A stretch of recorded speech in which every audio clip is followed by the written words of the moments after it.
مل کر اور وہاں سے اسلحہ لے کر آ رہے تھے.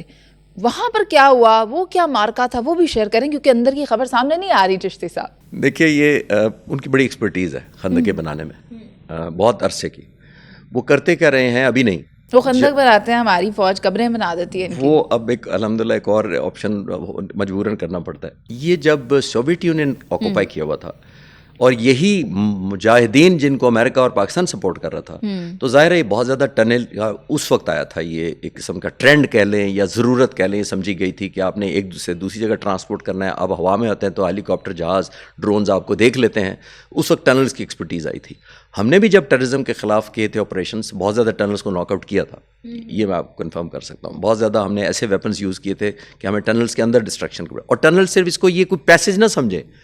ٹنل جو ایکچولی یہ لوگ بناتے رہے ہیں, اندر ان کے ویپنری ہوتی ہے, آرمامنٹ ہوتا ہے, کھانے کے میسز ہوتے ہیں, پیسیجز ہوتے ہیں. یعنی it's a living below the ground. تو لیونگ بلو دا گراؤنڈ یہ ٹیررسٹ اس لیے استعمال کرتے ہیں کہ نہ باہر آئیں گے, وہ آپریشن کے لیے آئیں گے, سیف ہیونز ہوتے ہیں. تو وہ ہمیں مجبوراً ناک آؤٹ کرنے پڑے تھے. یہ جو ٹنل اب اسپین دولر کی بات کریں, یہ بیسیکلی ان کا ٹرانسپورٹیشن کا طریقہ تھا کہ ہم کہیں ایسے طریقے سے ڈیسیو کریں گے کہ ہم اپنی سپلائیز, خاص طور پر ریمونیشن ہے, راشن ہے, even food supply, and we surprise obviously. وہ ان کو بھولنا نہیں چاہیے کہ اب ہمارے پاس ایسی فیسلٹیز ہیں کہ ہم بہت کلوزلی دیکھ سکتے ہیں. میں بتانا نہیں چاہوں گا, پھر وہ ٹینشن آ جائے گی زیادہ. صحیح ہے سر.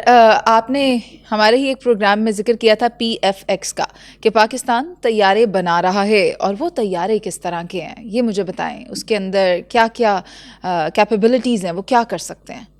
آپ کے پروگرام میں پہلے بھی ایک دفعہ کہا تھا کہ ہماری مجبوری بن گئی, کیونکہ جب ہمارے F-16 کے اسپیئر پارٹس امریکہ نے بند کیے 1989 میں, جب سوویت یونین یہاں سے چلا گیا, حالانکہ اس سے پہلے ہم خوش تھے ہمارے سے, اس کے بعد میں اسپیئر پارٹ بند کیے تو ہمیں J-17 تھنڈر بنایا. ہمیں تھنڈر بنانے میں بہت مشکل پیش آئی تھی.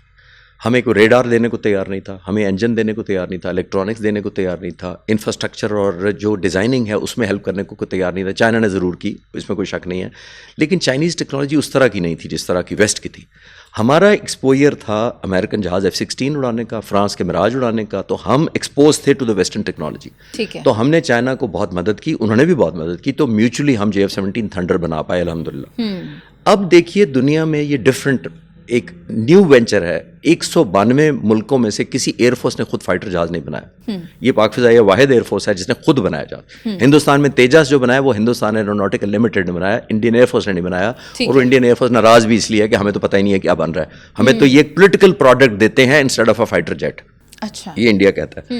ہم اپنا پروڈکٹ ہے, ہم اون کرتے ہیں, ہم ماڈیفکیشن کرتے ہیں, ماڈرنائزیشن کرتے ہیں, اپ گریڈیشن کرتے ہیں, ساری ہماری مرضی سے ہوتی ہے. PFX پہ آتے ہیں.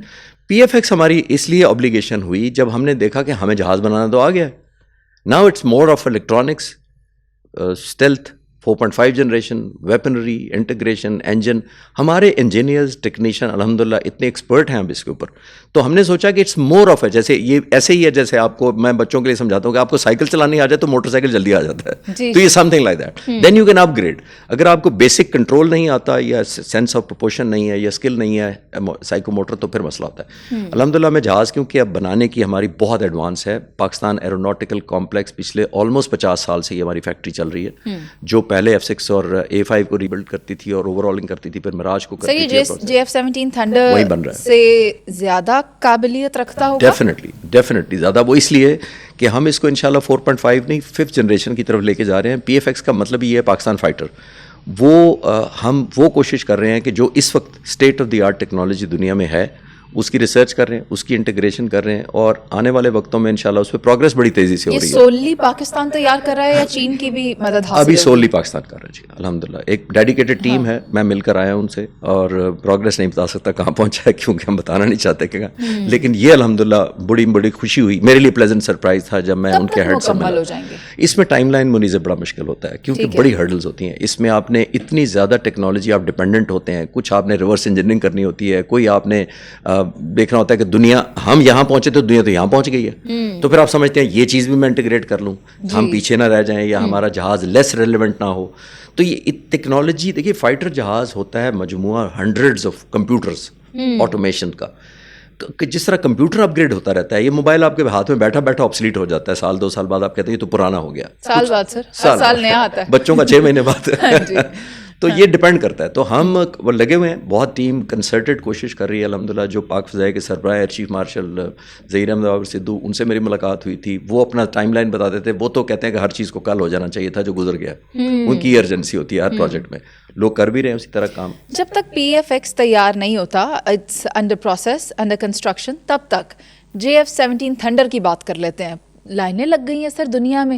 ہم نے ایئر شو دبئی میں حصہ کیا لیا, ہمارے تو بائرز بہت زیادہ مارکیٹ میں نکل آئے ہیں. اور آپ کے ساتھ جب گفتگو ہوئی, آپ نے ہی بتایا کہ یہ کوئی نیا سلسلہ نہیں ہے. اس سے پہلے ازبکستان کو بھی دیے, میانمار کو بھی دیے, اور ابھی ریسنٹ ہماری ڈیل لاک ہو رہی ہے کرغزستان کے ساتھ. تو JF-17 تھنڈر ہم ان کو بھی دیں گے. تو بتائیں ذرا کیا مارکیٹ میں ہائپ کریٹ ہوئی ہوئی ہے؟ دیکھیں, یہ میں اکثر کہتا ہوں, پھر ریپیٹ کر دیتا ہوں, جو لوگ اگر مجھے معذرت قبول کر لیں. دیکھیے, جب وکٹری آپ لیتے ہیں نا, جب آپ کی فتح ہوتی ہے تو آپ کو ایک پاور ملتی ہے, آپ کو ریلیونس ملتی ہے, جس کو میں کہتا ہوں victory has value.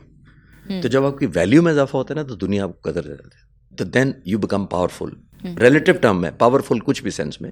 Then power talks to power, میں اکثر یہ کہتا ہوں. پھر پاور آپ سے انگیج کرنا چاہتی ہے. اب بہت سارے ملک کے صدر, میں آپ کو پاک فضائیہ کے سربراہ کا بتا سکتا ہوں, ابھی وہ دبئی ایئر شو میں گئے ہوئے تھے. انڈونیشیا کے صدر بھی پاکستان آ رہے ہیں, آج شاید پہنچ رہے ہیں. لیکن ابھی پاک فضائیہ کے سربراہ گئے تھے دبئی ایئر شو میں, جب یہ تیجس جہاز کریش ہوا, پاسبلی وہیں تھے. تو آپ اندازہ لگائیے, میرے نالج کے مطابق جو میں نے ان پٹ لی ہے, درجنوں جو ٹاپ آف دا لائن سربراہ تھے, ڈیفینس منسٹرز تھے, میٹنگ کرنا چاہ رہے تھے, وہ سب سے نہیں مل سکے. یہ بھی میں نے کنفرم کیا, کیونکہ ٹائم نہیں تھا ان کے پاس اتنا. میں کہنا یہ چاہ رہا ہوں کہ پہلے ہم جاتے تھے لوگوں کے دروازوں پر کہ ہم JF-17 تھنڈر لائے ہیں, کوئی لے لے گا, تو لوگ چاہتے تھے کہ اچھا بات کرتے ہیں, نیگوشیٹ کا ٹائم لگتا تھا. اب ہمارے دروازے پر نوک ہو رہا ہے کہ ہے کیا چیز. امپورٹنٹ چیز ایک بات ہے, جو فیکٹر اب بدلا ہے. دیکھیے, جہاز یہ وہی ہے جو ہم پہلے بھی کا آفر کر رہے تھے, ٹیکنالوجی بھی وہی ہے, ایکسپیریمنٹ کر کے دے دیا نا ہم نے. یہ بس اس کو میں کہتا ہوں battle proven and combat tested. اب یہ کامبیٹ ٹیسٹڈ جہاز ہے, ہمیں ثابت کرنے کی ضرورت نہیں ہے کہ یہ بڑا اچھا ہوگا. ہم تو ویسے ہی آپ کو کہہ رہے تھے کہ دیکھ لو ہمارے پاس JF-17 تھنڈر ہے, بس آپ نے ہی کہا کہ رافیل گرا کے دکھاؤ تو مانیں گے.